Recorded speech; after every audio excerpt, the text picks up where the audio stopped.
Hello, guys. I am a big fan of both of you, and I love the show. So thank you very much for your time. Oh, thank you. Thanks, Chris. Jonah, I only say this because it's my favorite movie of all time, but thank God you finished writing The Dark Knight before you discovered Fallout 3.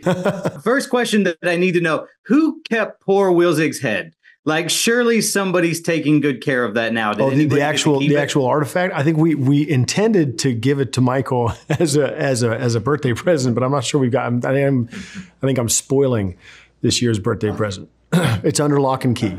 I thought the head just kept going. Is that? It kept going in the series, yeah, for sure. But the actual prop, it's quite beautiful. Now, Michael, Wilzig isn't on, and I say this, I've only seen the first 4 episodes, right? But he's so vital to the story, but he's not on screen a lot. So what's the secret to maximizing your screen time when you get sort of a cameo role like this?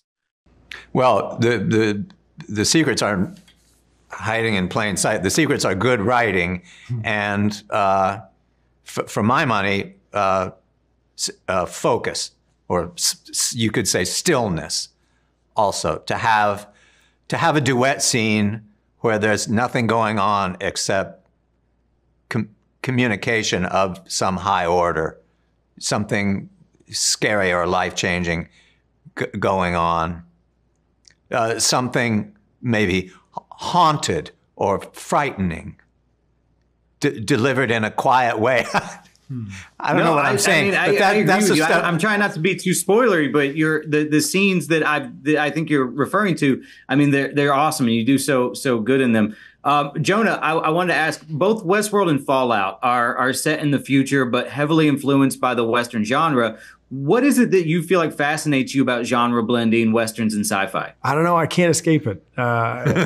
I grew up in a household where Sergio Leone movies were in constant rotation.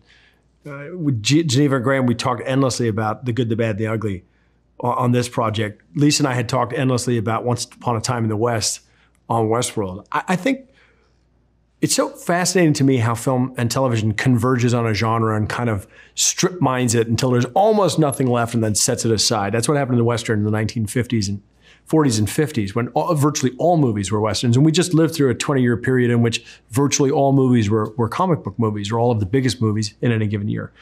It's as if we're kind of exploring a genre from the inside out and trying to figure out all the different story ideas that can come out of it. And then you set it aside for a while, and you come back to it 20 years later. I was saying just the other day, I can't wait to see the comic book movies of the 2050s.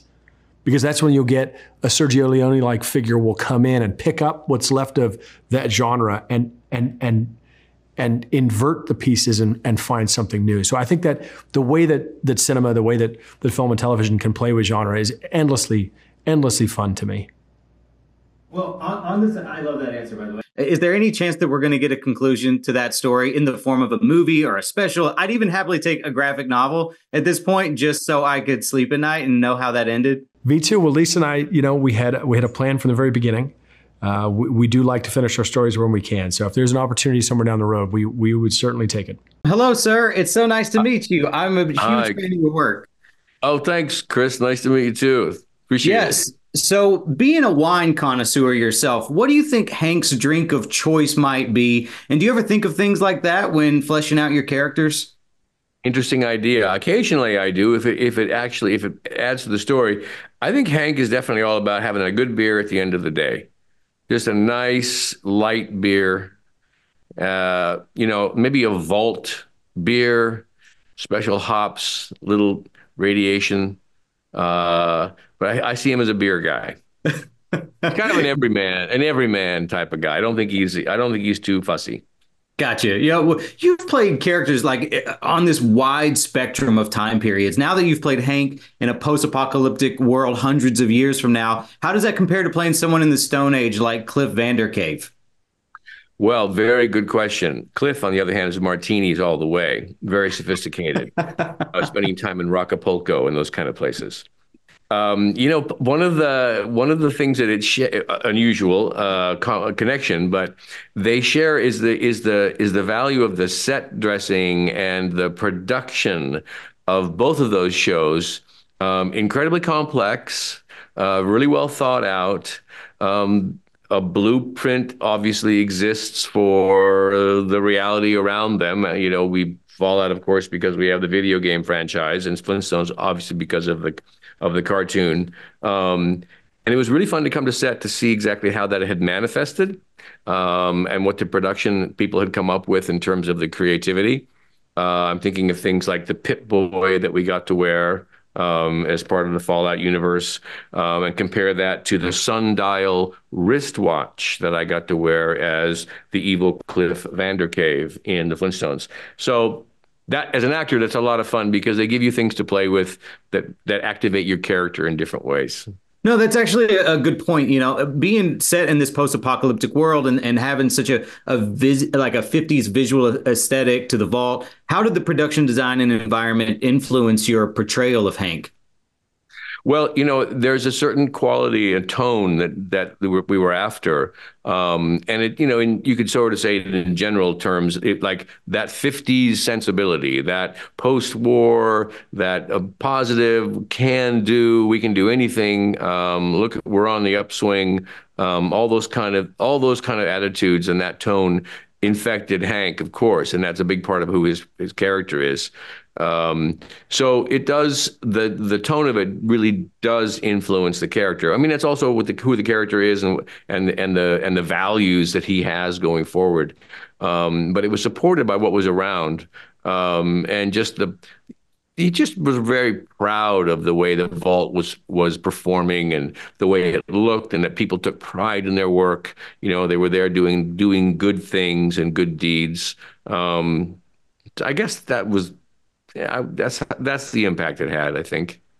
Now, last question for you. Now that both parts of Dune have been released, the sci-fi nerd in me would really love to get your reaction to seeing both films in their entirety.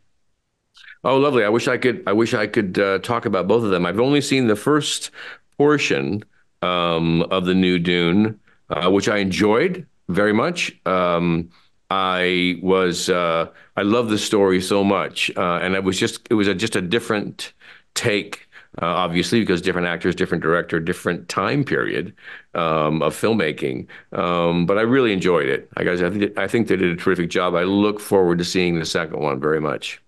Well, thank you so much for your time today, sir. Like I said, I love your work. I've been a fan of you since I was a kid, so thank you very much. Very kind. Thank you. Guys, I love the show so much. Fallout is amazing. You guys are both awesome in it.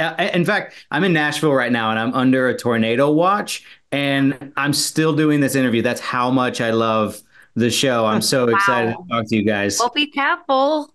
Thanks. I appreciate it. I got a mattress right here that I'm going to dive into if anything happens. Oh my God. I almost thought you've got a vault down there. A vault under the house. I'm going to just jump in there.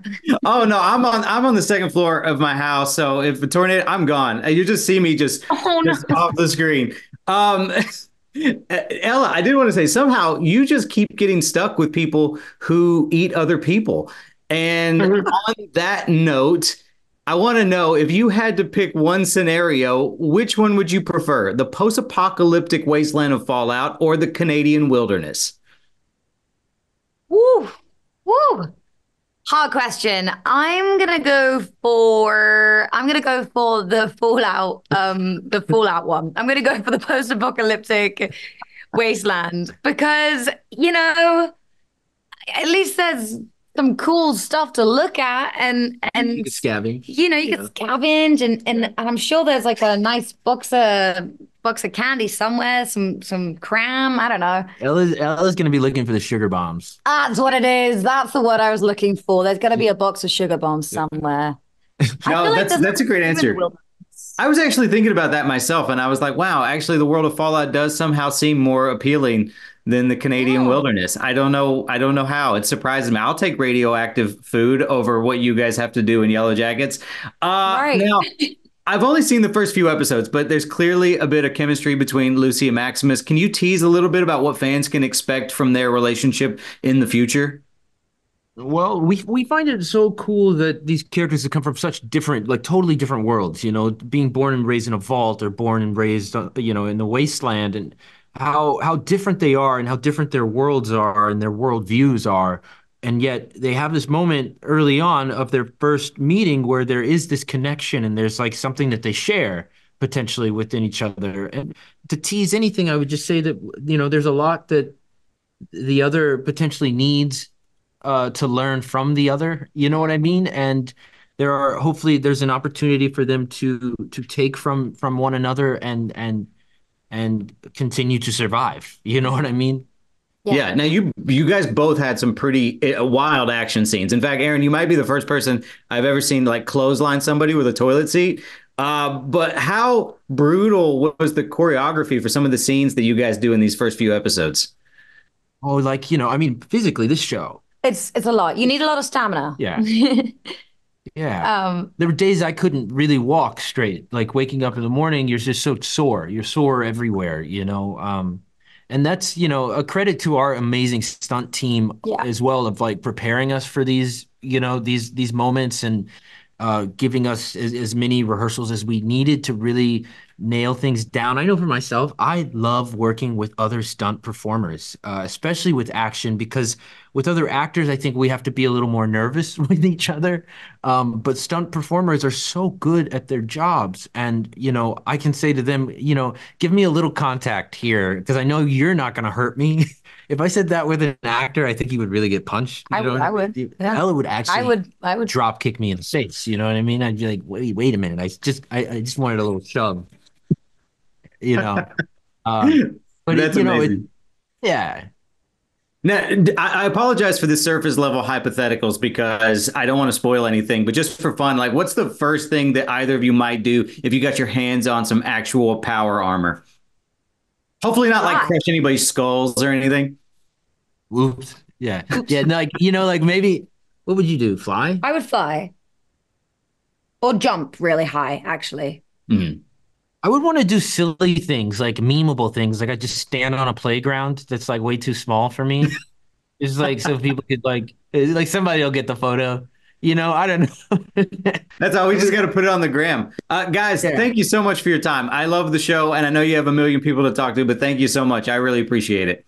Thank you. Stay safe. Thank you. Hi, guys. It's so nice to meet both of you. I absolutely love the show. You guys killed it. So thank you very much for your time. Thank you so much. I'm peering at all your posters. No, I should probably take those down because I find sometimes they're distracting. Like I'm like, oh, that's cutting into my 5 minutes already. I got it. Right. Oh, sorry. Yeah, 5 minutes. Let's go. Yeah. Yes, I love the show, and I wanted to say, I've heard Jonathan say that the challenge of adapting a video game, like compared to adapting other mediums like comic books or novels, is that you have to take things away because TV isn't an open world environment. So with that in mind, what was the most difficult thing that you both feel like you sort of had to leave behind? I think it was the great filter of getting 25 years of games, and if you're a completionist, it can be 1,000 hours per game, with story in every terminal and every filing cabinet, like just an amazing abundance of story. And then we have 8 hours of a season. And the moment it dawns on you, just how little you can actually get in, and get in effectively. We had a great group of writers, an amazing team on set.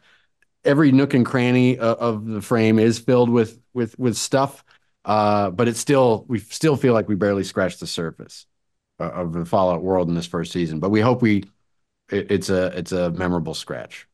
It's definitely a memorable scratch. On that end, is there a plan in place for like how many seasons you guys envision needing to tell this particular Fallout story?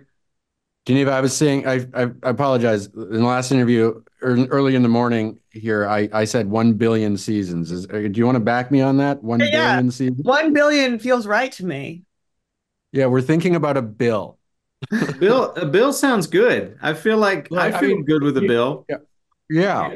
I as long as we're still making TV in a billion years. That's great job security too. You guys locked it in. Later seasons for us after we die, it'll be fine. Now, I know this is an original story set within the Fallout universe, and we see a lot of stuff from the games, but can you say if we'll see any of the actual game's protagonists appear in the series or make a cameo in some sort of way? When you say game protagonist, do you mean like Yeah, that's the challenge, right? Like, Right. My protagonist was different from Geneva's protagonist when we compared notes on the games very early in the process. So that is like that's the part of the sort of fun of the exercise, is that we're not bound to any particular character. So we got to make our own. We got to make 3 of our own, or you could argue several hundred of our own. And I love all 3 of them. I will say that the Ghoul is God. He's crazy. He's awesome. I love him. Geneva, one thing that I do want to ask you, and it's just because I'm sorry, I'm a huge nerd. Clearly, are you still attached to work on Star Trek 4? And has there been any updates at all on that?